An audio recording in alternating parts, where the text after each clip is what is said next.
జంగల్ animal story కుందేలు మరియు తాబేలు. ఒక పెద్ద జంగల్లో ఒక కుందేలు మరియు ఒక తాబేలు నివసించేవారు. కుందేలు తన వేగం గురించి అహంకారం కలిగి ఉండేవాడు. అతను తాబేలును చూసి, నేను ఎంత వేగంగా పరుగులు తీయగలనో చూడండి, నేను నిన్ను ఎప్పుడైనా ఓడిస్తాను అని అన్నాడు. తాబేలు నవ్వుతూ, సరే, నేను నీతో పరుగులు తీస్తాను, కాని మనం పందెం వేసుకుందాం.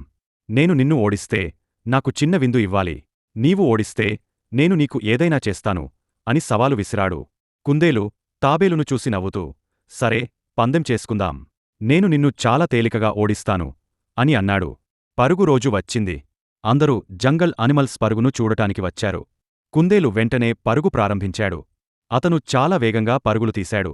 అతను తాబేలును చూసి నవ్వుతూ, నేను ఇప్పటికే దూరాన్ని కవర్ చేశాను, నేను విశ్రాంతి తీసుకుంటాను అని చెప్పుకున్నాడు.